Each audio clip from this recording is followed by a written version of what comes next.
Okay, welcome everyone. My name is Anna McLaughlin. I'm the Program Director for Transportation Program Management with AASHTO.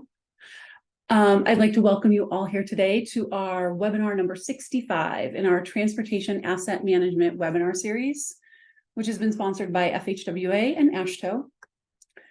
Today's topic will feature speakers from 4 state DOTs highlighting what their states are doing to communicate transportation asset management to various audiences. We have presented webinars in this series every 2 months going back to 2012 on a variety of topics in asset management. For more information on this webinar series, you can visit tam-portal.com. That's tam-portal.com. From there, click on events in the main menu to register for any of our upcoming webinars. And we'll put that in the chat for everyone. You'll also find archives of previous webinars and links to videos, as well as the slides from today's webinar will be posted on the site as well. The portal site is home to the AASHTO subcommittee on asset management. And for information on the subcommittee, you can visit the portal at tam-portal.com and click on Subcommittee Asset Management under the Community menu. If you have any suggestions on future webinar topics, we would love to hear them.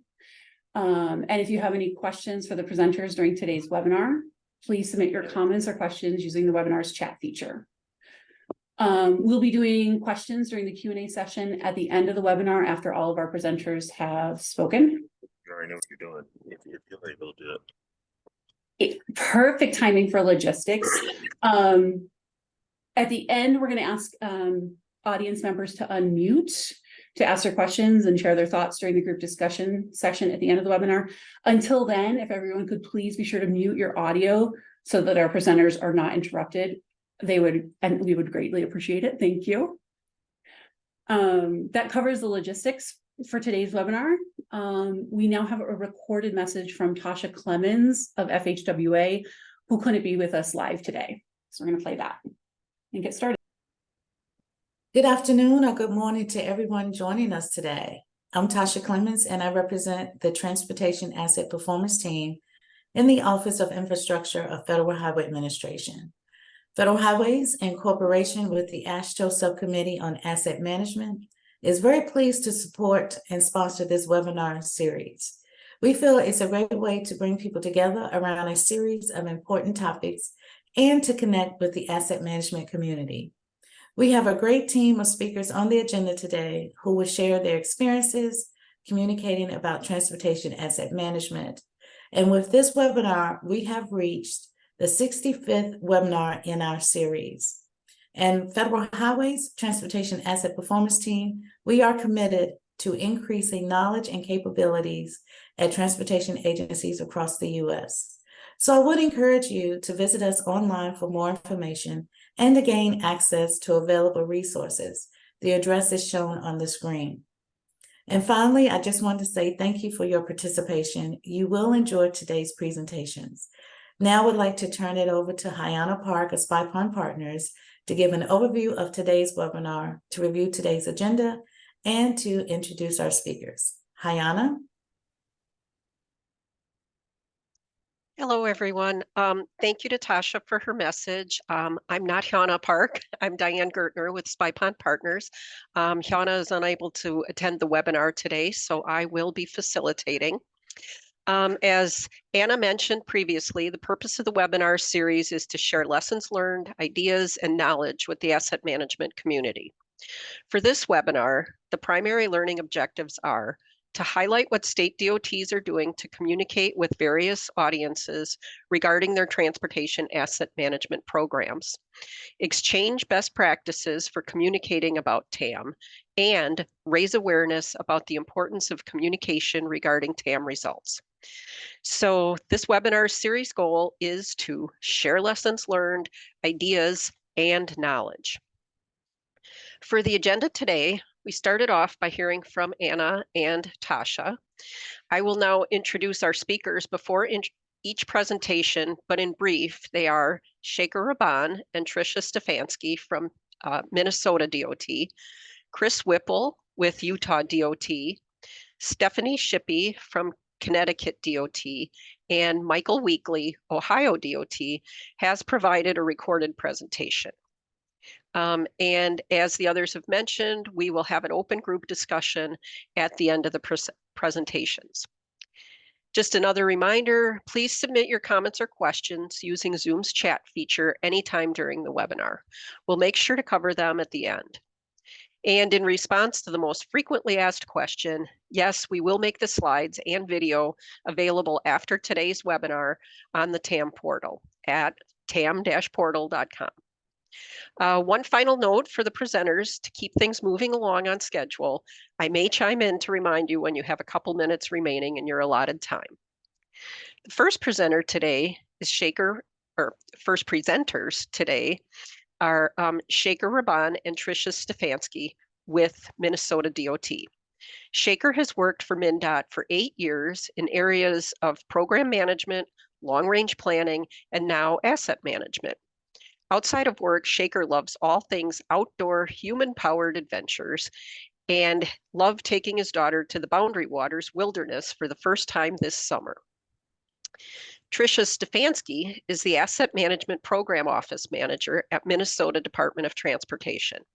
In her 14 years at MnDOT, she has supported strategic planning, enterprise tool development, data quality and analytics, and the overall organizational development of asset management maturity. Nationally, she is a member of TRB AJE 30, Transportation Asset Management Committee, and AKT 70, Maintenance Management Systems Committee. And she's also a member of AASHTO JSTAN. And now let's hear from Shaker and Trisha. Thank you so much. I'm so glad to be here. Thanks, Diane. Thanks, Anna. One thing I'm going to tell everyone, I'm in a conference room that the lights tend to dim, so I have to get up. And so it'll be a good thing for me to get up and down if I need to. So today we're going to talk about communication. One thing that my boss taught me a long time ago is that, you can't just say, and everyone probably knows this, can't just say something once. So really, does it take 3 times? Does it take 7 times? I think in the end, Dave and I used to tease, okay, Trish and Dave, stop talking about it. But we never have. And so I'm glad to be sitting here with all of you to talk about communicating TAM. Next slide, Shaker. So we're going to talk about part 1, kind of what we've done in the past, how we've kind of brought, I would say, asset management to be institutionalized at MnDOT. Very happy to say that. Other people today on the call that have joined us in this effort. So it's a long-standing effort. Part 2, we talk about some state statute. Those legislative folks, for some reason, have gotten interested, and I get it, in asset management. Part 3, we'll talk about a strategic implementation plan that maybe you could have done originally, but we had gaps, and we worked on that a little bit later. And then part 4, the future of TAM-COM. So quick 15 minutes, and Shaker will keep me on track. So long history of performance-based planning. You could go to our Minnesota Go website. You can also go, we'll give you some other tools and places to go on our MnDOT website that can possibly help you. But long history here. I wanted to talk about the asset management framework. So if you look at this diagram below, a little bit hard to see, but I think from the beginning, we really wanted to focus on the interrelationship between our family of plans. And everybody has this family of plans sitting out there, but how do those plans interact with each other, which is basically, the communication of TAM. So really looking at from policy to capital maintenance operations plans to the capital program, all the way into implementation, and seeing that our 50-year, our 20-year, our TAMP 4-year plan, our STIPs, they're all interrelated and interconnected. And we have those synergies or those liaisons across the different areas that are really talking and communicating about that. And then in 2014, I remember sitting at the table just in Arden Hills here saying, hey, Minnesota, will you be the pilot state for the first ever transportation asset management plan? And we were like, what does this mean? What do we need to do? Well, thank goodness. Thank goodness for MAP 21. Thank goodness for that TAMP effort. When we went all in, we said, we're going to add some extra asset classes. We're not just going to have pavement and bridge, but we're going to include towers, overhead sign structures, culverts, and storm tunnels. And those were the reason we chose those mostly was because of risk and because we did have some data that we could include.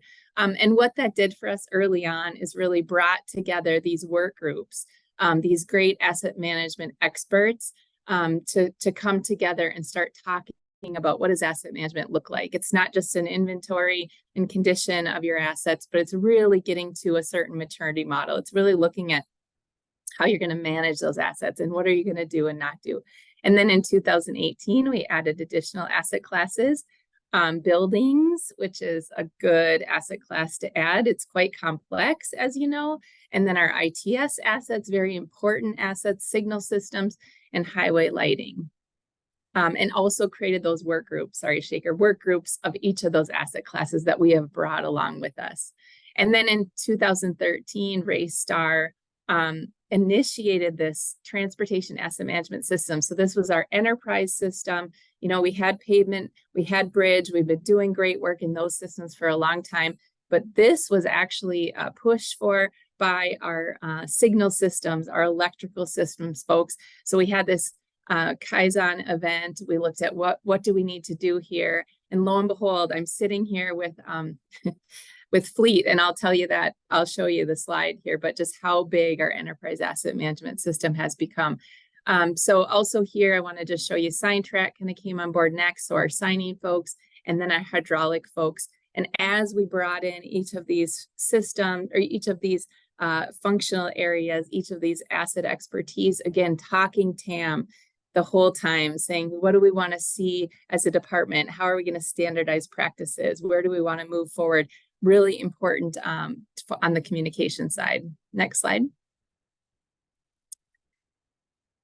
Shaker, next slide, please. There we go. So here's the TAM's Agile Assets growth. And I've used this slide several times, like for our CFO, for IT, to say, look at this enterprise asset management software. Started out at the bottom, electrical services. We added a big maintenance management system. We added damage restitution, which is a term used differently in different agencies, but basically getting reimbursed through insurance. Some enhancements. We added geotechnical assets. So if anyone has any questions on, you know, what are they? What did you guys do in Minnesota? We could tell you kind of our asset classes on geotechnical. We added pedestrian assets. And then we're in the process of pavement analysts. So we have 4 modules, 1,700 users. Automated snow and ice is next. Our fleet, we're just meeting now. Bridge maintenance. And then our timesheet program is being replaced. And so they're kind of putting some pressure, I would say, on our TAM system to get data out of it. So big growth, the pyramid on its tip. Thanks, Shaker. Next slide. And I've shown this slide, and I just want to again, show all of you, maybe in MnDOT, oh, there goes the light. Maybe it's easier at MnDOT. Yep, I got to stand up. Get the lights back on. There we go. Everybody should do that. At MnDOT, it's a little bit easier maybe because you can see all of our overarching functional areas. But I would also say it's been difficult because we have so many people in the system that we really need to make sure we're communicating, keeping that front and center. So you see all the red boxes. That's the impact across our agency of the TAM system. Next slide. And then this is our matrix of decision making. So, you know, I think with communication, it really helps to be as organized as possible. So identifying the TAM stakeholder groups, you can see our maintenance, user key experts, traffic, electrical services, our RTMC, those are all our user key experts. And we have actual names. We know who those folks are. We send emails. And then we say, hey, let's also build on that. And let's see what groups of people at MnDOT are already meeting. So we have our OMG group, operations maintenance group, our TEO, that's our traffic group. They meet, they have workshops, our traffic engineers, I think, plus RTMC there, hydraulic. You can kind of see these folks are meeting, they have workshops. So we are always trying to say, hey, who can we talk to? When can we join your meetings? Even to give a quick 15-minute update on the asset management work we're doing. And then you see another level of decision making. And then one thing we really did too that has been extremely helpful is developed an asset management steering committee. So we bring any tough issues to that committee. We give them updates, and those are really high level senior leadership folks. Next slide. I wonder if the arrow moves, Shaker. There we go. So the Asset Management Program Office, I realize in some other states, you may or may not have an official office or official people assigned to asset management. This again, grateful to MnDOT to say in 2015, we're going to create this program office and we're going to really have resources associated. So what we've been looking at and what we've done, again, being very organized in our communication tactics. This is something that I just worked on last week, but we were doing this informally, is saying, who are these target audiences for each person in our office? And let's divide and conquer. So I'm looking at like the deputies. We have an infrastructure resiliency council that I'm able to speak at, assistant commissioners, minute leadership, which is our minute group, really important that they know what we're trying to do, asset management. And then you have Tom really focusing on maintenance, superintendents, office of maintenance, office of finance, and you can kind of see from there, but we're really targeting all these people and saying, what is the message we need to deliver? Are you, and Michael does an awesome job, Doug, are you reaching out? Are you on those workshops? Are you doing things to just talk about asset management? We have monthly TAM stakeholder meetings, and again, numerous presentations. I think you're hearing me say that. Did I say it 3 times? I hope so. Next slide. This is for you, Shaker. All right, thanks, Trish. Yeah, this is where I take over from the next couple parts. So the state statute here we're discussing. So in 2022, the Minnesota State Legislature passed a statute 174.03 that requires the Transportation Agency to conduct life cycle assessment and corridor risk assessment as part of our ongoing asset management and capital program development in each of our 8 districts. So over the course of the past year and a half or so, we were working with AppTech, consultant company, to utilize all the fresh data that we got from developing our TAMP in the past couple of years.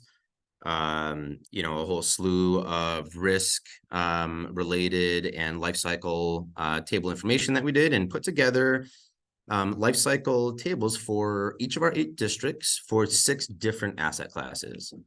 And so we're calling these district life cycle plans. It includes pavement and bridge, although we have different sort of analyses tools that helps us sort of look at kind of what our current sort of stance with managing pavement and bridge are. So this is just another sort of additional tool that you can layer on top of those existing ones.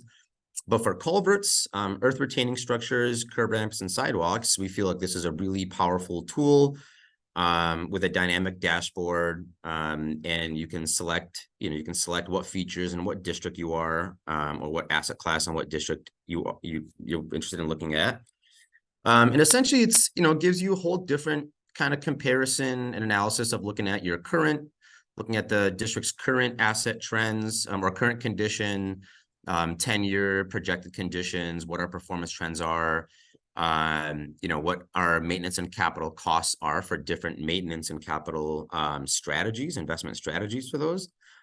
So as a reminder, in our TAMP, we do have life cycle tables for these assets. It's aggregated statewide.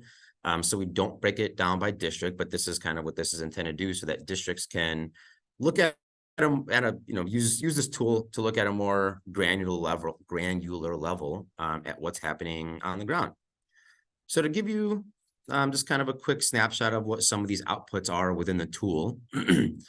And as as I kind of go through these, I'll sort of begin to explain how we intend to use it for decision making. So, this, looking at culverts here, for instance, in one of our districts, it gives you what our current versus 10-year condition is. So our current condition down here in the bottom line, and then it gives you a projected 10-year condition based on different maintenance and management approaches. So whether it's a worst first approach, or for prioritizing a preservation strategy and what our projected outcomes are. Associated maintenance and capital costs for each of those strategies here is the second table, and over the course of 10 years. We also break out that financial cost or need over 20 years. That just kind of helps us align with our overall MNSHIP 20-year investment need across our assets. And then over on the right, it kind of gives you similar outputs, but different visuals, kind of different graphics. You can kind of begin to look at what the trend lines here are, you know, so you can kind of see with different strategies, how quickly is a certain asset going to deteriorate or improve. You know, you can kind of look at a bar chart here. So this is just a really helpful tool that we think will allow the districts to make that cost effectiveness comparison across different strategies within their district. I think it's just a continuation of that. So 10-year annual investment needs there on the bottom. And again, we're just looking at, you know, we're hoping this allows the districts to make better forecasted predictions around certain assets.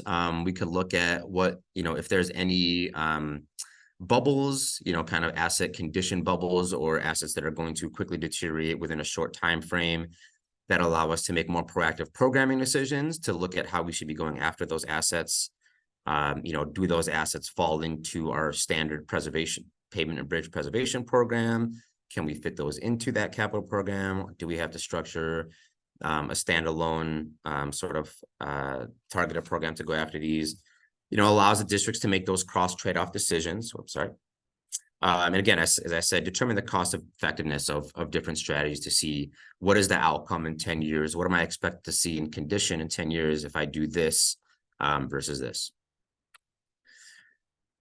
So the communication process for this, you know, so we had our initial process was sort of looking at what assets we wanted to consider and put through this analysis, validate it and test it, make any changes we wanted in terms of the outputs and the value that we think it was providing to the districts, share that with the districts and asset subject matter experts, you know, get feedback, which is kind of where the phase that we're at right now is getting feedback, finalizing, making the final changes to this, rolling out additional district lifecycle plans for additional assets, and then giving this tool to what is going to be our asset management specialty staff that'll be embedded in each district, which Trish will talk about here momentarily. But kind of once we have this initial process rolled out, it really does become sort of an iterative iterative process between us, you know, between central office, the asset management planning office, and the district staff to be able to sort of understand how they're using it and how we can better structure it for them. I realize we're almost out of time, so I'll just fly through these slides really quick, but within the asset management strategic implementation plan, we have a communications plan that helps us, you know, sort of paves a pathway for us to conduct these ongoing communication efforts, which this district lifecycle plan sort of falls into that. And yeah, so we have general asset management knowledge, which we used or developed and built and collected with the development of TAMP. It is all in things are being migrated over to TAMs, which allows us to make better decisions. Those cross asset trade-off decisions, cross program versus maintenance trade-off decisions. You know, we continue to implement the TAM and coordinate with our external stakeholders to find, you know, the best, most cost-effective ways to help, you know, to program and go after some of these assets, especially the ones that we have cost sharing agreements with, like signals and intersections. Lastly, real quick, we have a TAM communication portal where anybody can log in. Actually, it's internal, I believe, or no, this is external. You can log in or go to this website and find a slew of one-pager handouts based on disciplines that goes over kind of the asset management planning process for that particular asset or staff or you know, functional area, and kind of helps explain what the importance of asset management planning is. Back to you, Trish, for last slide. Yeah, so go out there and Google MN.TAM portal and go look at it. Literally take anything that you want, use it for your agencies. So the last thing here, future TAM, you did hear it right. We're going to get 8 embedded district asset management specialists through special funding. So really looking forward to that. We're going to develop a cross-cutting asset management committee. We do monthly steering committee meetings. We have our TAMP folio work that's coming up, in which we're going to put some of this information Taker mentioned out on folios on the web. And we're always looking at the next thing. So here's Fleet right now going, I'm like, what do we have next in the hopper for TAM development and roadmap? And we'll continue to work on our AMSIP communication plan. Thank you. Oh, perfect. Whoever put that in the chat. Well, thank you very much to our MnDOT presenters, Trisha and Shaker. We really appreciate it, your sharing your experiences with us. Our next presenter is Chris Whipple from Utah DOT. Chris has worked as the state asset manager for the last 2 years. Prior to that, he was a senior design engineer with Utah DOT for 9 years and was a consultant for 6 years prior to that. He has extensive experience with design, digital delivery, and he is actively improving all aspects of asset management with the Utah DOT. He loves to travel and be outside with his amazing wife and 5 kids. And so now I'll turn it over to Chris. Awesome, thank you. I always love following Minnesota because it's like, you know, the awesome things that they do, and then, you know, we're developing, and so we love it. I will second what Trisha said. Go and go to the Minnesota TAM communications portal, because I use a lot of that information. It's actually super good. So with that, let's see if I can get this to, oh yeah, looks like it's actually working. This is what Utah will look like in a couple months, but yeah, it's always fun. Let's see if I can, there it is. Yes, it's progressing too. Okay, with that, yeah, just the high level of how UDOT is organized in terms of our transportation performance management group. So up until about 2.5 years ago, these are kind of disparate positions, and they were in different areas. Patrick Kelly, who is the head of this group, actually pushed really hard to get all these folks pulled into one group, which I appreciate, because I got to come into this group. So we have an organizational management component. We have a performance management component, an asset management component, and an asset risk management component. So you can see we have 4 different individuals that are actually over each one of these areas. And they all overlap, which is really nice, because we help each other and we look at different ways to do this. So that's kind of how we're structured, and that's one of the things that we're set up. There really aren't, our performance management group collects a lot of the data that we use to report for federal highways. But other than that, there really isn't a huge amount of staff at UDOT outside of us. So I want to just give you kind of a vision of what our TPM group looks at, what we're focused on. And that is, I like to focus on the purpose. Why are we doing all this? What are we trying to communicate? And that's one of the things that we've kind of rallied together and developed internally, and that we share with folks as we go through a lot of these efforts. Okay, so to get into some of the fun, right? So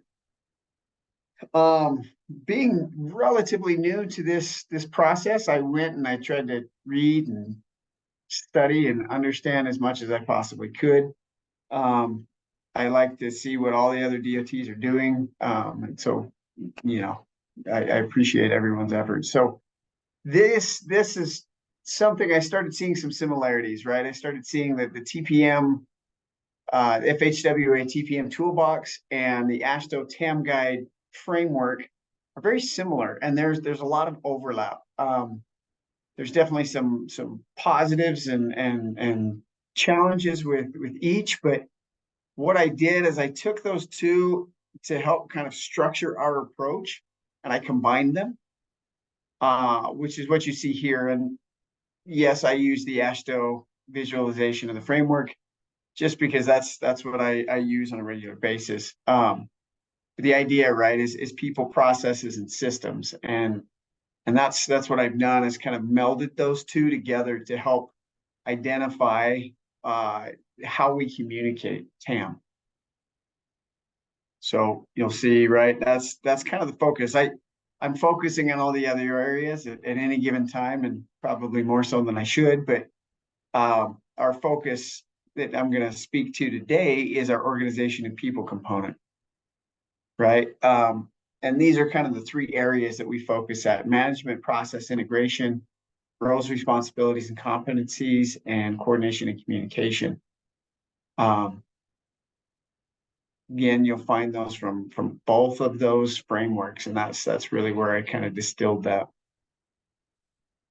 So this is kind of my high level strategic implementation plan. I actually have a little bit more detailed one, but this is really just bullet points, right? Where are we as a group? And you can see up in that upper left, that management process integration.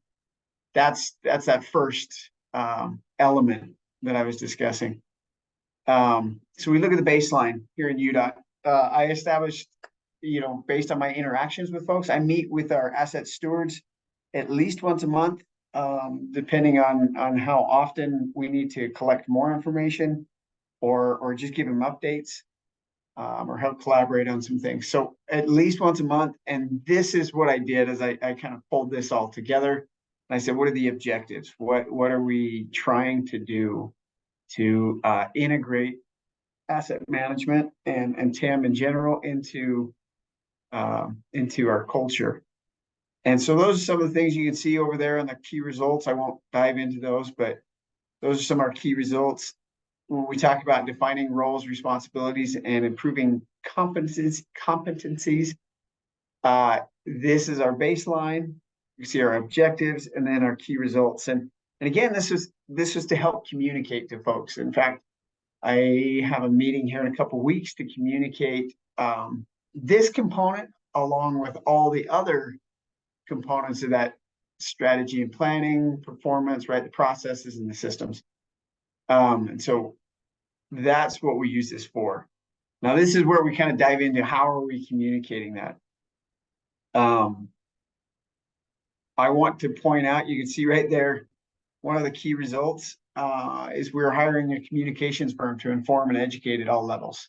And I'll get into what we're actually having them do, but we have them on board. We've started discussing our communications plan.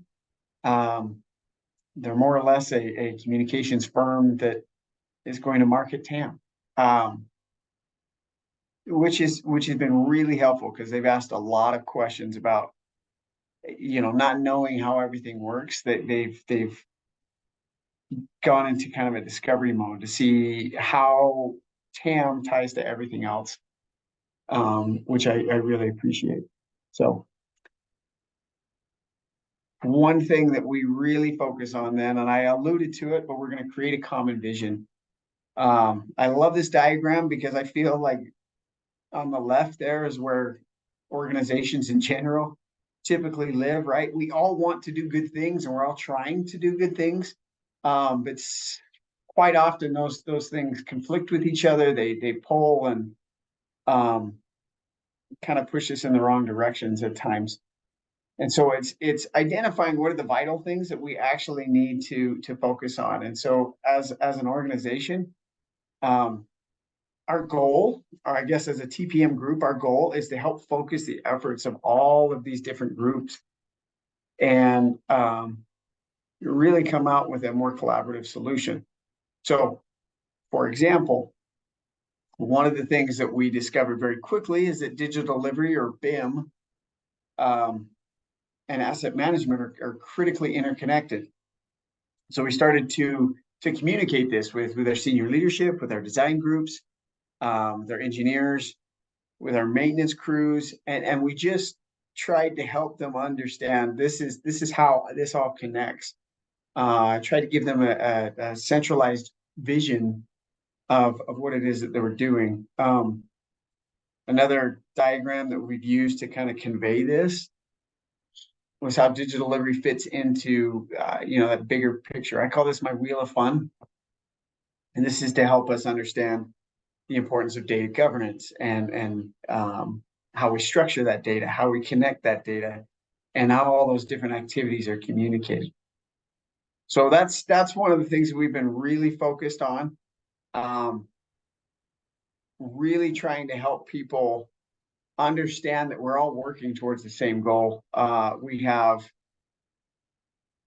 project management, we have program management, we have maintenance, all of these different groups, and you know, our planning and programming, design, right? All of these different groups have specific roles in that, and it's just helping them understand that what we're doing is trying to really consolidate, maybe not consolidate, but improve their efforts so that things are all coming together. So some of the key takeaways as we're learning this communications journey is it really look at your organization, look at the structure, define that plan, which I love that MnDOT, that Trisha and Shaker actually pointed out, right? They have a communications plan. They revisit it often. It's a living document. They have people assigned to those plans. We're in the process of defining what that looks like here at UDOT. Involve as many people as possible in that plan. Not only does that give them involvement and a sense of ownership, but it also helps you get a much broader perspective of the challenges and the way that people communicate. I know for me as an engineer, sometimes it's challenging to communicate, and sometimes it's hard for us to actually understand what each other is thinking. And so that's one of our big focuses, is to help everyone improve their communication. The other thing that one of the takeaways is that it's not always on convincing executive leadership. And I'll use MnDOT, but I've talked to a few others. So they had a legislative push to actually develop an asset management group. UDOT has not had that, and from the conversations I've had with a lot of DOTs, that's not the case, right? We don't have a legislative push, and to some degree, it creates different challenges. I don't think one way is better than the other, but I do think that we need to approach it differently. One of the things that we were always kind of a mindset is, well, we need to convince senior leaders. We need to convince senior leaders. Some organizations, that may not be the case. Oftentimes it's just developing that critical mass. And so that's one of the things that we've kind of shifted our focus, rather than having our senior leaders push everything down as a directive. We're building that critical mass of support. And we do that just like Trisha does, where we try to get into every meeting and help people understand what it is that we're doing and why. That fourth bullet there, get help to communicate. If you are not the best at communicating, which I will readily admit I am not, get help. Get some folks on board. To our organizational manager, she's awesome at communicating. We've reached out to our communications team. I told you we hired a communications firm, right? Just to help us create that common vision and then help everyone understand what it is that we do and how it affects everyone else. So I think, yeah, with that, I'll turn the time back to you guys.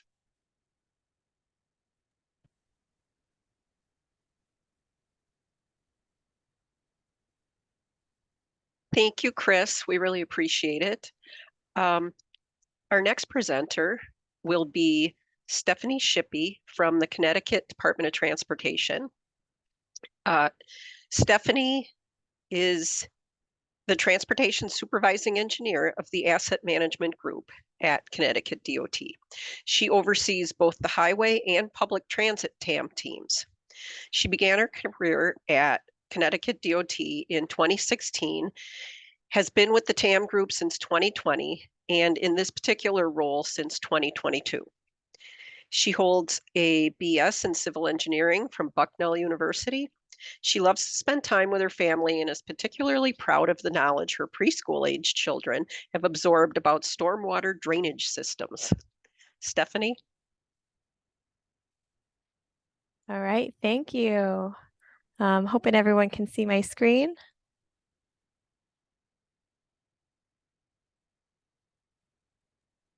Oh, Not yet. not yet. Uh-oh.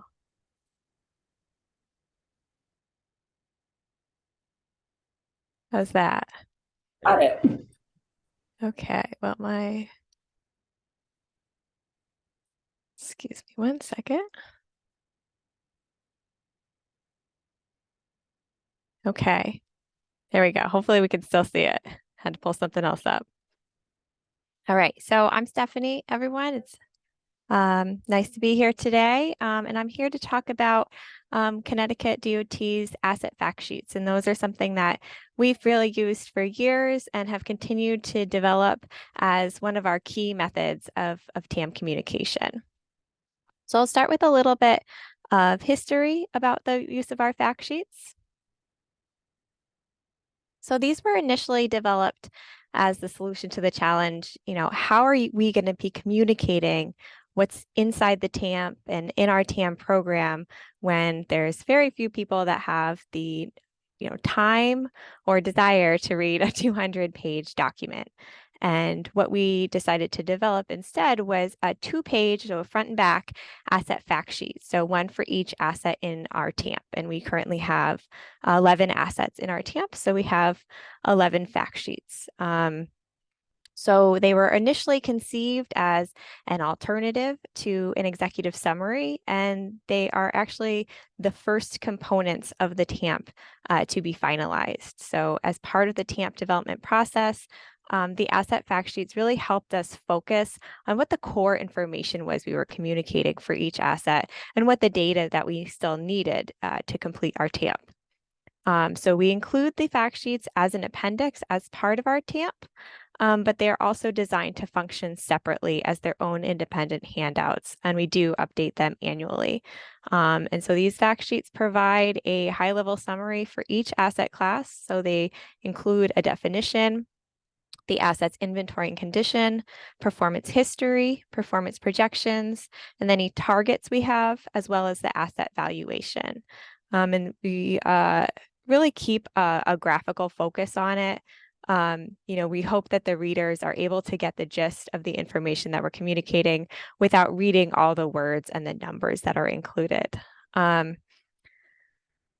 like I said, they've been a really key tool for us in our TAMP communication, and they have been very helpful in presenting cases for funding to upper level management at Connecticut DOT. So as you can see, these fact sheets have come a long way since their initial draft in 2016. Recently, we have developed online versions of the fact sheets for all 11 assets, and those online versions do include all of the previous data for any fact sheets that have been generated since we began the fact sheet process. Some major elements of the fact sheets, I just want to highlight what they all contain, and they all are formatted in the same way. So each asset, so from bridge and pavement to drainage culverts, ITS, retaining walls, they all have this same layout, for better or for worse. So they start with this data confidence up at the top, and we wanted a way to concisely convey to the readers that we had more confidence in our bridge and pavement data than we did in the less mature asset data, like something like a pavement markings. And so we developed a data confidence scale, and these levels are represented by that graphic on the upper right-hand corner of the fact sheet. And then for the inventory and condition, those are shown as exploded pie charts in the same as they are in the TAMP chapters. It's the same graphic. So it's trying to reinforce that idea that the fact sheets are this executive summary and tied into the TAMP, not as a separate item. We define each performance measure, and we include the performance history for what's available. And that can be really helpful when talking for something about the age of the asset network. The second page is where we have our performance projections, targets, and the asset valuations. The performance projections show the performance at typically 3 funding scenarios on the same graph. And this is really where we find that use in communicating what our funding needs are really going to be to achieve goals.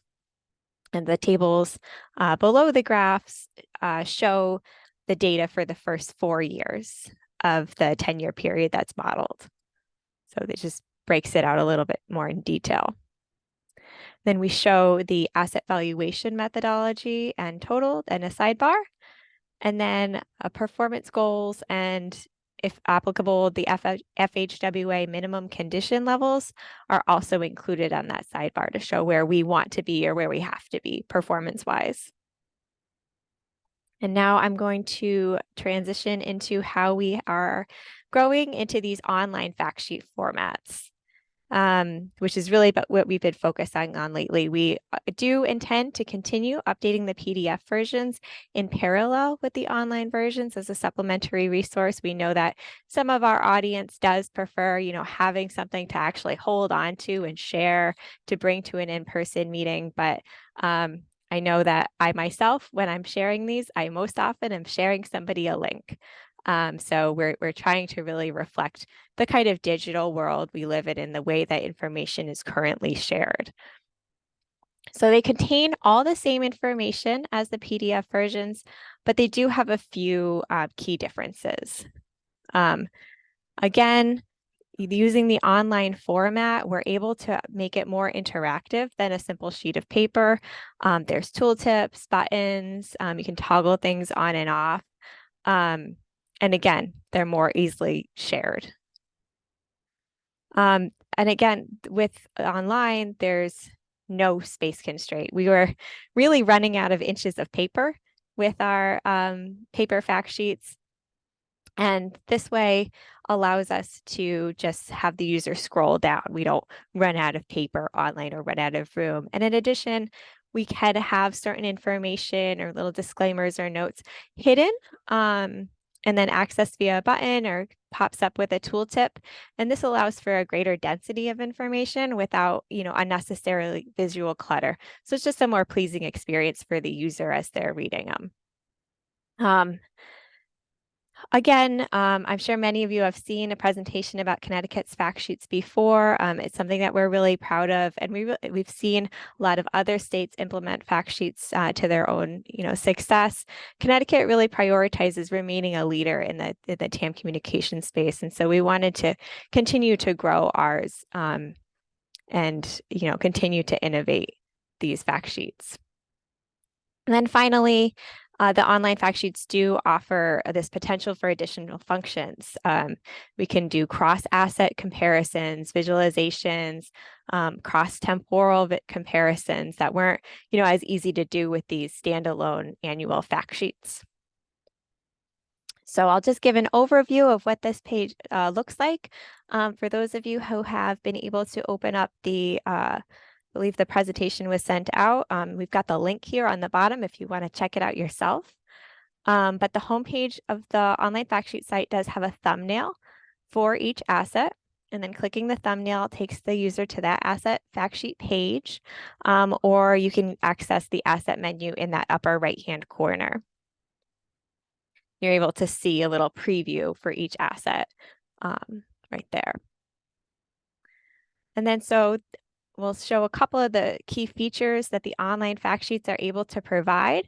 So at the top of each asset page, the user can select which year fact sheet they want to view. So that's a kind of a cool feature that we didn't really have before with the paper.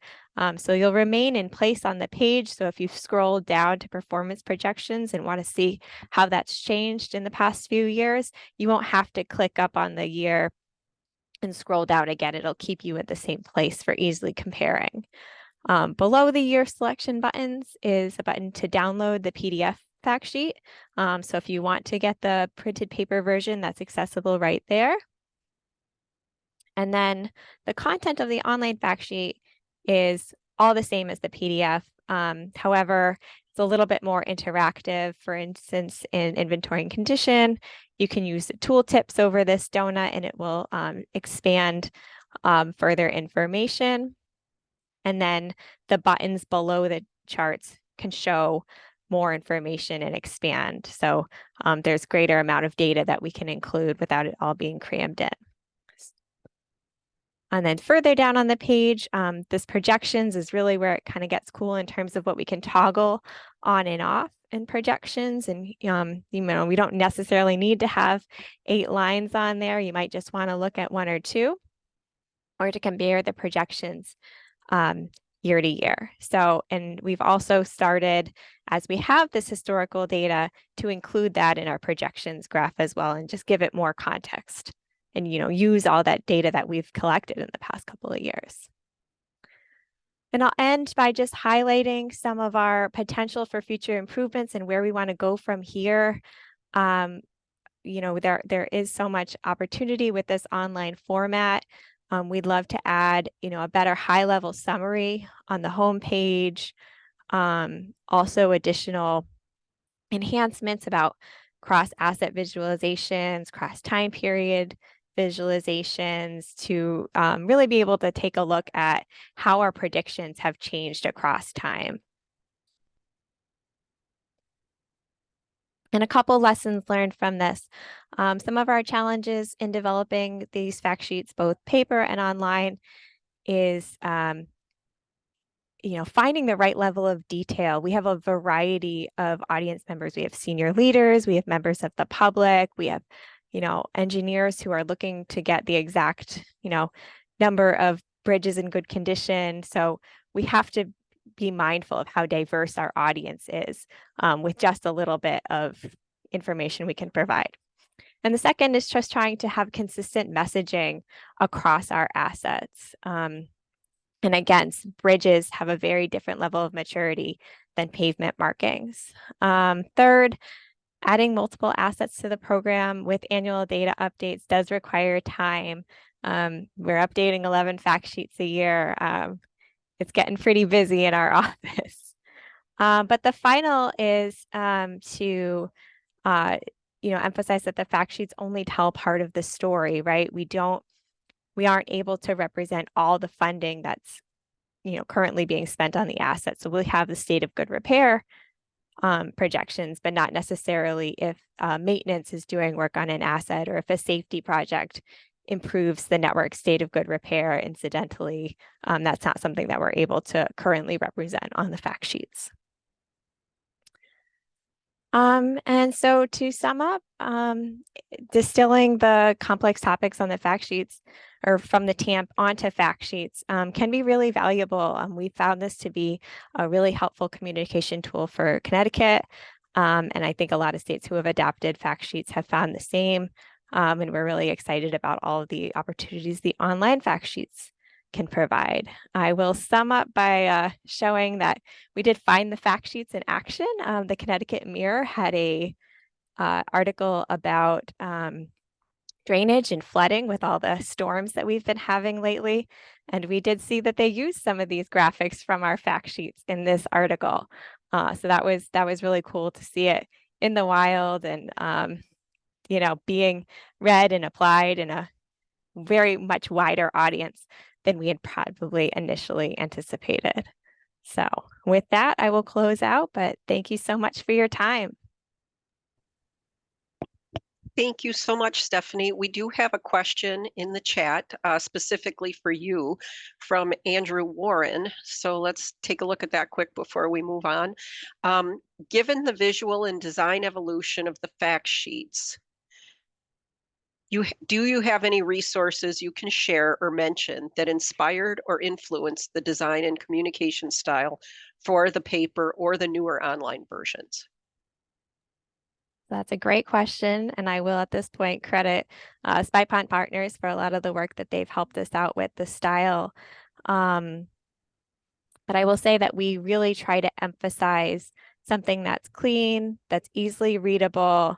But we're all engineers, and so we're always trying to put all those disclaimers and all that, all the information that we can onto it. So it has been a balance between depicting things in a visually pleasing fashion and balancing, trying to put as much information as we can on it. Thank you. There is another message just in the chat. The presentation, this is from Ricky Clark. The presentations were all excellent, lots of valuable information and also ideas for enhancing TAM communications.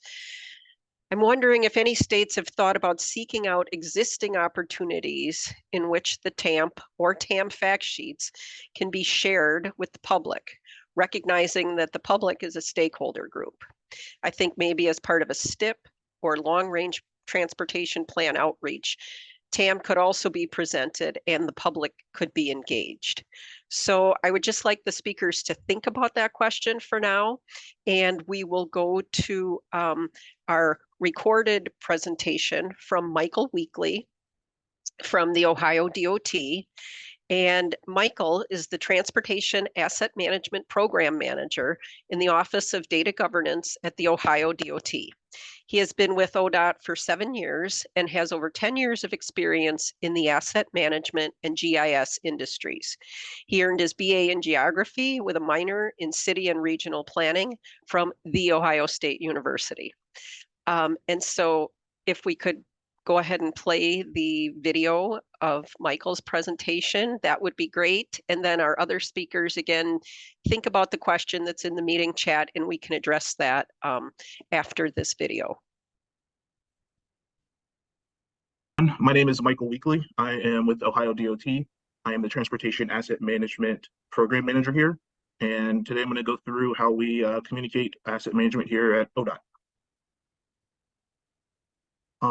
The first thing I want to talk about is the why. So the why, we have asset management. That's a big part of communicating. This is our philosophy for asset management. So at ODOT, a lot of people think of asset management of just collecting data. And we had to do a lot of communication about it's more than just data collection.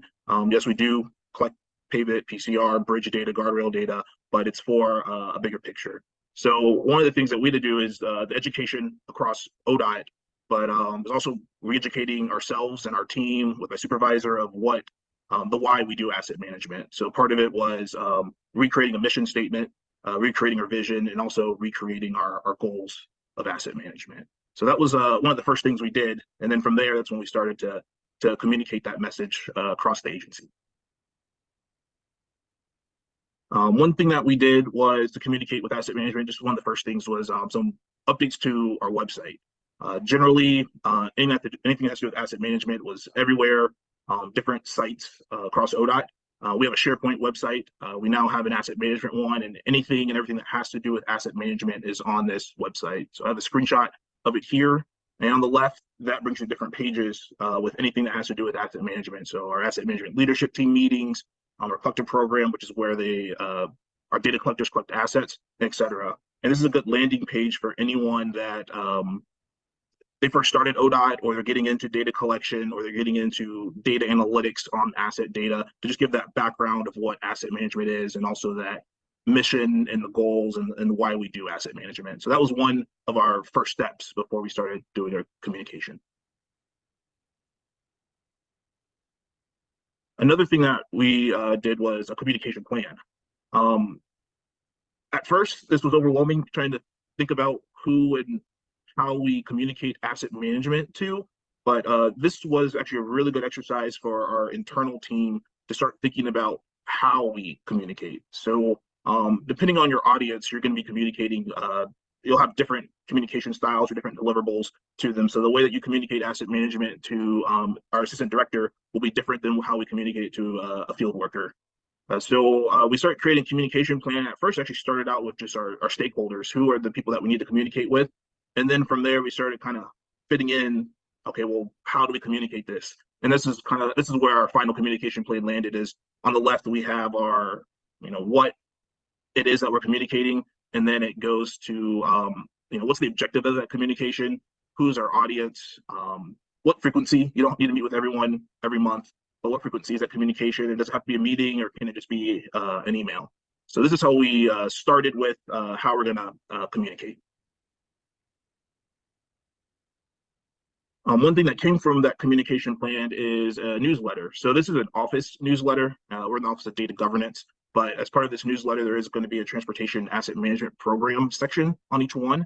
And generally, we use this newsletter for any asset management updates. We send it out once a quarter. And then how we decide to do this is that each quarter, a different program in our office has a spotlight. Right now, what you see on my screen, this was the Transportation Asset Management Spotlight. And what I used it for this year was to communicate the why of asset management, why it's important, also just about our mission, and then also I gave some general updates. And one thing that I don't have on the screen right now, but we do have this section in here, like a did you know section, and I use that section with the asset management one to talk about our TAMP. And we had a lot of feedback. And I was surprised with the amount of feedback that we had with the TAMP. We had a link to the TAMP, and it said why it's important and why we do the TAMP. And we had lots of feedback from a couple of deputy directors who started reading through there and asking questions. Our Turnpike Commission, they read through it. The liaison read through it, and then he came back to us with some really good information to help us for our next TAMP. So I think our newsletter has been really successful here, and I was definitely surprised. At one point I was thinking, well, are we sending this out and maybe people aren't reading it? But it has been a success with our office and a good thing for transportation asset management. Another thing that I also want to get into are just some of our practical tools. So what I was just talking about before was more of things that we can do to communicate, but also some tool sets that we have. So one of them that we have are our dashboards. The one I have on my screen right now is a very specific dashboard to our ADA curb ramps. So it's ADA compliant at our agency, and people like to visualize the performance of how assets work. So although we had all this data about our assets in a database, you can click on dots to see is my curb ramp ADA compliant or not. But once you get something into a dashboard, people will start to see graphs and pie graphs, bar charts with how the asset is performing. People start to act on that. And you see on the top right, it does have like our compliant assets versus our non-compliant assets. And that number is actually, our compliant number has gone up since then. Once people see that we're tracking that information, they are more diligent when they're coming through with new projects to make sure that they're ADA compliant. And each one of these, because we have districts at ODOT, you can filter by your district and or county. So people know that they are being looked at and that we are looking at our ADA compliancy. Something else I want to talk about as well is program level dashboards. So the difference between the last one that I showed you, we'll go to our asset owner and they'll tell us exactly what they want in their dashboard. And then we'll put it in there to help communicate that asset. One that our program is in charge of is just, we want to have all of our tier 1 assets into a dashboard to communicate how we're managing our assets. So an example is what's our inventory, how are we doing on our inspections for the year, and if something is maintained, if something needs to be maintained, are we maintaining that? And just real quick, I'm just going to show that dashboard. Second.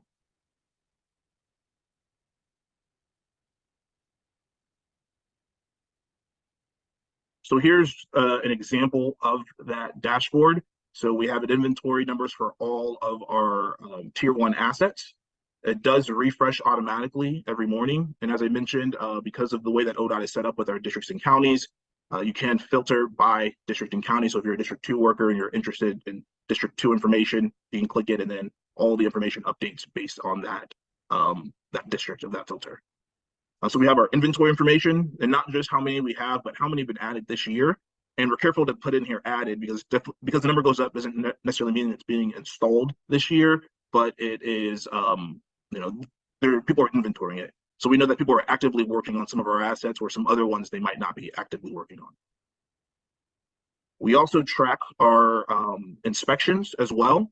And as you see, I'm still have my filter on for a district, but you can go through and look to see, well, how are they doing on their conduit inspections versus their bridge inspections versus their sign inspections. We know at ODOT currently, not everybody, we don't have the resources to inspect all of our tier 1 assets like we would like to, but we made sure that people can now start tracking that And at the end of the year, we can check to see, well, where do we have gaps? And one cool thing about this dashboard that we have is that you can actually go in and do what we call a drill through, and you can get a report. So District 2, there are 89 conduits that have not been inspected this year that need to be. You can right click on it, do a drill through option. And then those will show up, and then they can do work planning based on those numbers. One thing about this dashboard, this has brought up a lot of conversation with our inspection cycles correct, and what's the official inspection cycle?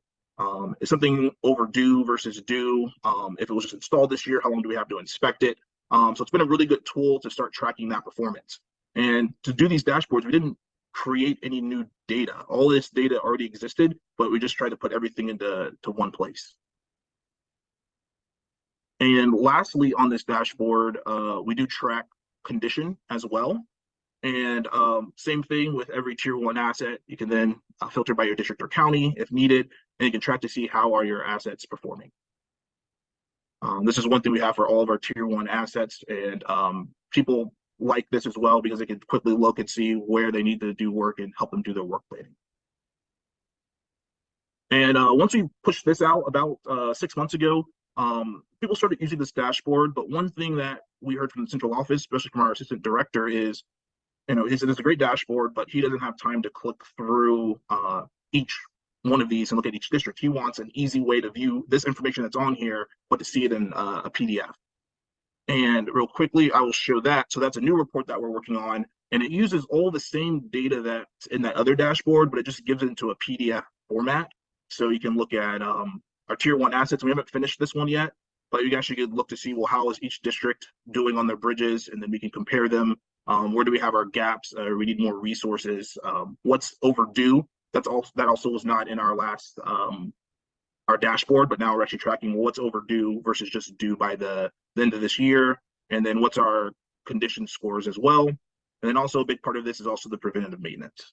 And again, just like the other one, this did provide a lot of conversation about what our goals are.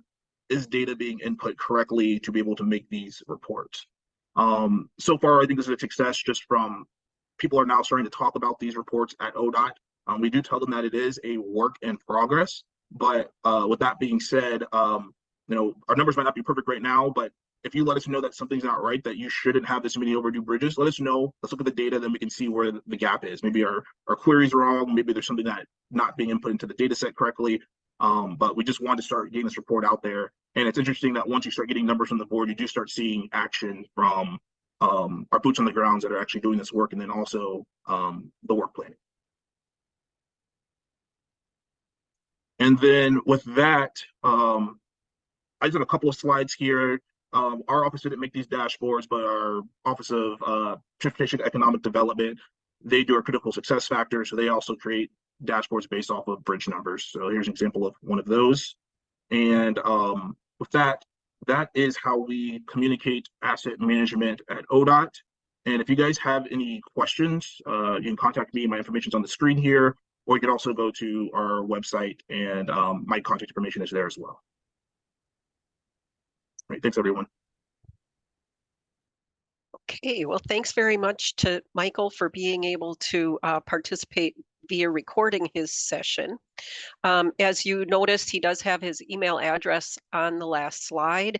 So if you have specific questions for Michael, you can reach out to him directly, or if there's something you'd like to put in the chat, as long as you put your email address in there, we can make sure that Michael responds directly to you as well. So we do have a couple questions in chat, and we'll go to those first, but then also if people have questions, they can go ahead and put them in there. So on that first one, and I believe this was to all the presenters, so are there ways for sharing the fact sheets with the public, either through a STIP or something else? And why don't we start with Stephanie on that one, since she's the one that did talk about the fact sheets. Sure. And I think that there are a lot more ways to show the fact sheets to the public. My kind of initial response and thought to that question is, I really want to make sure the public has, an understanding of what asset management is and why we do it, and it kind of help them understand, the project selection, how it relates to project selection and all the other work that the Connecticut DOT does that the public might not be aware of, and kind of start with that foundation and then move into maybe the specific asset fact sheet for bridges or for pavements. But it is information that we do share all publicly for all of our asset classes. We don't just publish our bridge and pavement, but we have those all available. And again, it can get picked up by the news, and we're happy that we did define what a drainage culvert was for a lay person who might not, have the same understanding of it as us. Because that then gets transferred over to the article. But I definitely think that there's a lot more space to be communicating about just TAM principles in general to the public. Chris, do you have anything you'd like to add to that? No, I actually, we've talked with Stephanie before. We actually pulled those over the spreadsheets. She had first developed, her group had first developed to actually develop those. But I love that it's online. And can I just point out that I love the fact that you have the confidence on those, which really helps. That was one of the things that we struggled with and I think people just assume that everything that we do is 100% sure and we know exactly what we're doing, which I appreciate that, but we don't. And so it's nice to help people understand that, like, we may not be that confident in what we're showing you, and that's something that we're working on. But so you can make decisions based on how confident we are in that data. And so, as we provide that to the public, I love that you've got access. And personally, yeah, at UDOT, everything's public, right? I mean, you can do grandmas and you can get everything, but I like how Ohio was doing that, where you threw it into, they put it onto their website, just like Connecticut and Minnesota. And so that's one of the things we're actually just revising our website so that it is public facing, so you can get to it. Thanks, Chris. Trisha, would you like to add anything? Yeah, I just want to say too, our MnDOT TAM portal is public. And you're always concerned about that at first. I mean, I too am an engineer, and as an engineer, I do tend to look at other people's shoes. That's the joke, but instead of my own. But yeah, you can get scrutinized. For a long time, I think when I first started at MnDOT, there was a lot of protection of the data. And now I feel like that has gotten to be less and less. Let's share it. Let's show it. It's not that confidence level. Again, I would just echo what Chris said. It's just so cool to have some sort of metric around it. What's the sensitivity of the data? We keep getting more and more at MnDOT into stats, and feel like I want to hire. I have a data scientist that knows it's taken a lot of stat classes. Like, please sit right next to me, because how can we represent the data with data? And that the public would understand. And another joke, I probably have told this to Chris before, but I feel like I've been in asset management for 15 years and my family still is like, what is it that you do? What is asset management? So it's, and as we enter into the BIM realm, what does BIM mean? What are we all talking about? So the more that we can, have these things available, even if we get scrutinized, we're used to it. We're DOT employees, right? So we can handle it. But getting that engagement from the public is really important, and informed consent. So it's not always all of us agreeing, but we are informing and we're moving forward. Thank you. Our next question in chat was, do state DOTs include county or local government assets in their TAM programs? So if any of our speakers are doing that, if you'd like to go ahead and just jump in and let us know. I can start out. So it's a good question, because I'm thinking about all of our different assets and how we share. So we collect data on our roadways for the counties, and so we supply that data to them. And then our bridge program too utilizes some local government, like inspections and other things that we oversee. So it's kind of complicated depending on what asset you're talking about. I think how much we're involved. We have ports, we have airports. So those are assets too, and we have some oversight into those assets, so we track them, but we don't own them. It's kind of interesting, but I would say for the most part, like, we don't do that, but I've seen more and more of the need to share data across the entities. And as we get into, again, the BIM world, the life cycle management of data, we, local, like the public doesn't say, oh, everything stops at the right of way, because it just doesn't. Water doesn't stop at the right of way. None of our infrastructure just stops at the right of way. So we want to really look at this holistically. And some people online know this is kind of a desire for me, is to really say there's one spot, there's one place. I know Michigan Infrastructure Council has done a lot to really bring everyone together and have some standardization and collection and have some ways that they can share project data. So Minnesota, I think, is kind of looking to that and looking to do that. Thanks, I'll Trisha. Go ahead, Chris. One other thing, Shaker here. We do. Oh, Shaker. Just in the TAMP, in our actual TAMP, we report on how much locally owned NHS payment routes there is, but it's not something we manage or report on internally. It's just how much is out there. It's not a roadway for whose investments we control or dictate. So we don't really report on it as far as the TAMP goes or as far as our annual consistency review goes, but it has been a discussion, especially post consistency review this past go around with bridges. So yeah, to Trisha's point, it's not something we really track. We do report on it within the TAMP, but not necessarily track and manage. Yeah, I would say that for Connecticut, well, we don't have counties, or we have counties and they don't have any functioning governments or anything. So it's just state owned or local. And for the most part, we just do state for bridges. That is kind of something that we are trying to manage our own data better on for the locally owned or the municipally owned bridges. But for now, mostly trying to get our hands around our own asset network and just sharing best asset management practices with local COGs, for example. Yeah, we're pretty similar at Utah. Most of the stuff that, we report on those NHS, non-NHS, things like that. But yeah, for the most part, we try not to get into how they manage their assets and even report them. We let them do that. I don't know of many that do in Utah, but yeah, to Trisha's point, part of what we're trying to do is make that information more available, give them resources. One of the efforts at some point in the future is to help our local governments understand how to manage their assets better. And so that's part of the resources that we're trying to provide. Thank you. And then we have one last question in the chat, and this is from Michelle Mayfield. And she said she enjoyed all of the presentations. And the question for all of the presenters is, what were some of the drivers to add asset types not expressly required by TAM? What were some of the challenges and your solutions to meet those challenges?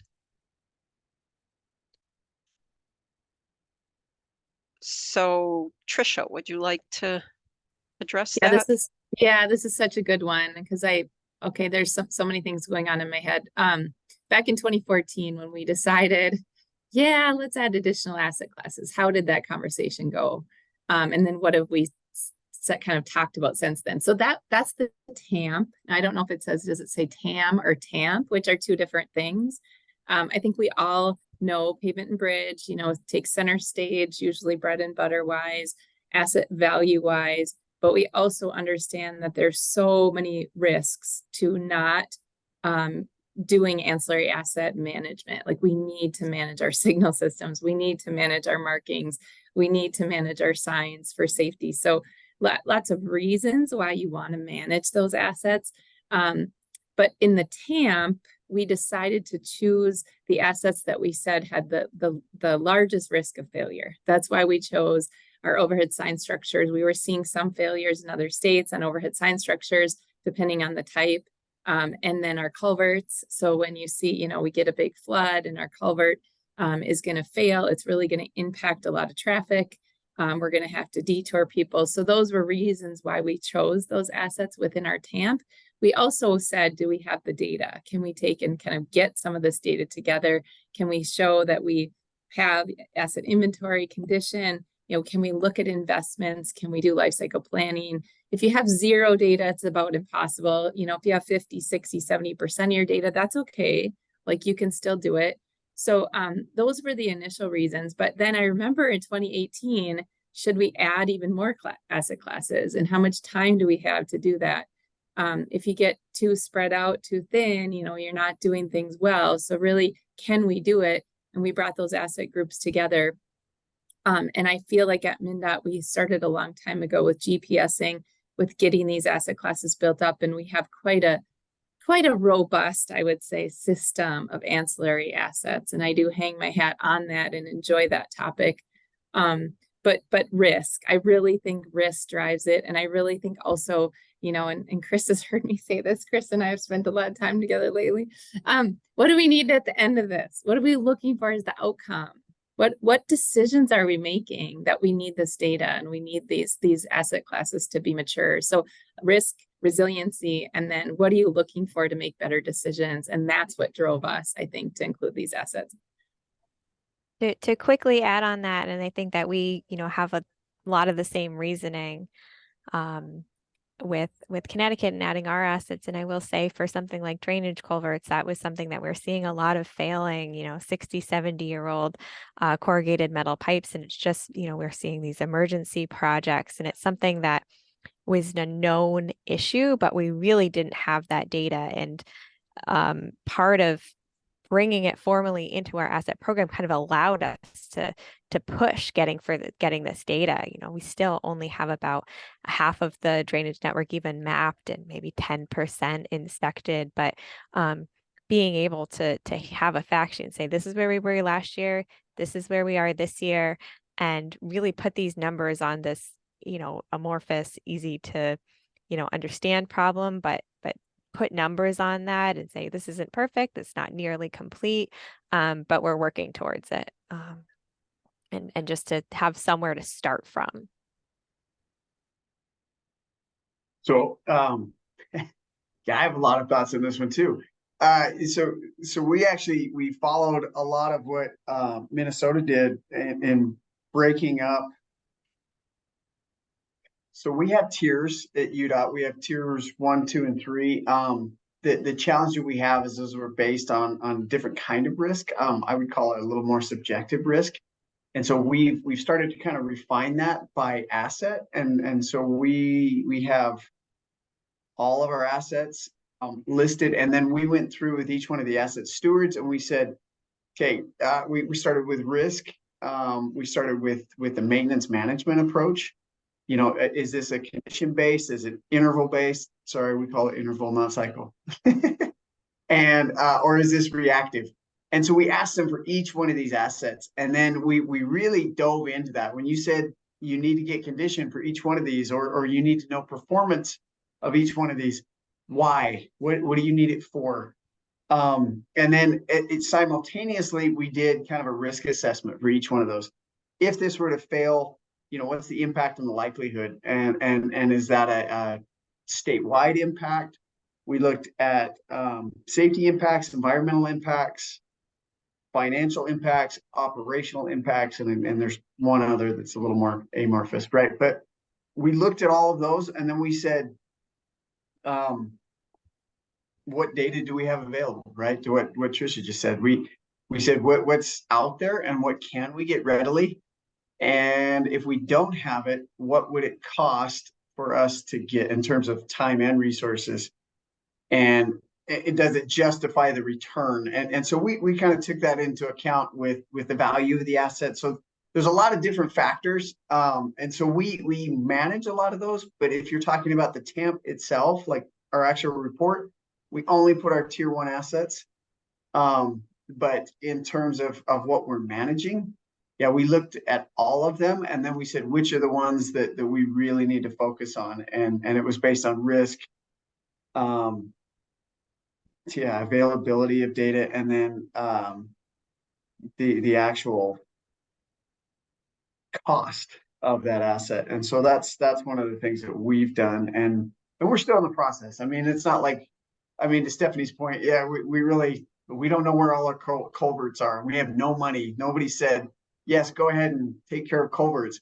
But we found different ways to prioritize which culverts we need to based on risk. Thanks to all our speakers for answering that one.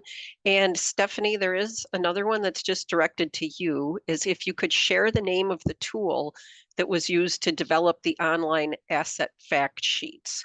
I'm So- wondering if Connor can help out with that. So I think he was working on it with Spy Pond, and it's the Heroku app.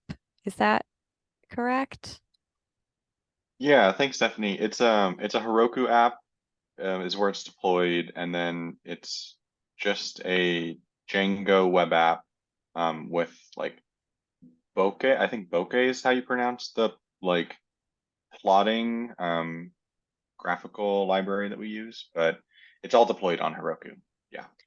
And Connor, if you could type in that information in the chat, then we would have it just in case, so people could get the spelling or whatever. And then there is one last question, but we only have a couple minutes left. So if any of you, has advice on this, how do state representatives collaborate and communicate with your local DOTs, even if you aren't including their assets in the TAMP? So if that's something that anyone quickly has an answer to.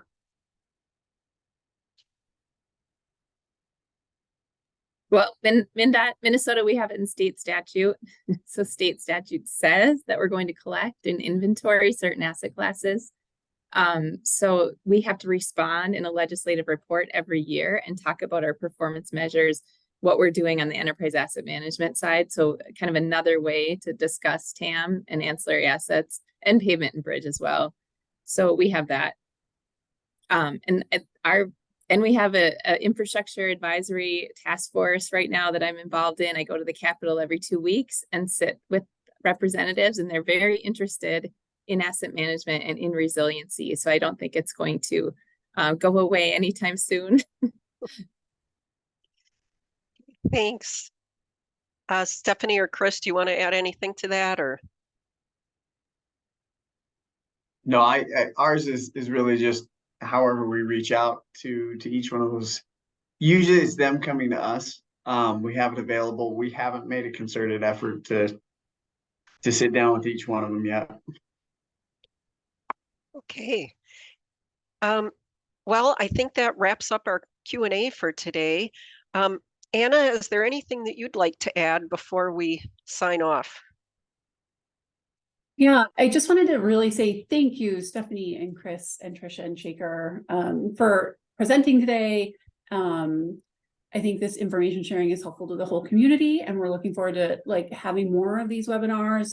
If there are any suggested topics that anyone that's attending today would like to hear more about, or something that we should focus on that's pressing on your minds, please let us know. I think that's it. Thanks, everyone. Thanks, Anna. So I just want to remind everybody that the next webinar will be held December 20th at the same time. And the topic of the next one, number 66, is Beyond Pavements and Bridges, how agencies are integrating other assets. And I think, a few of the questions today related to that. So I think that'll be a topic that people will be interested in. And you will hear from us soon about the next webinars that'll be happening in 2024. And we hope you'll be able to join us. The webinars will be scheduled again every 2 months. And as Anna said, send us ideas for the webinars you'd like to see. And just one final reminder, for more information, you could visit the tam-portal.com. And thank you very much to everybody who participated today, to our presenters, and to those of you that joined online. We're really happy that there's such an interest in this. And so the recording will be made available on the portal shortly. So thanks, everybody. We really appreciate it.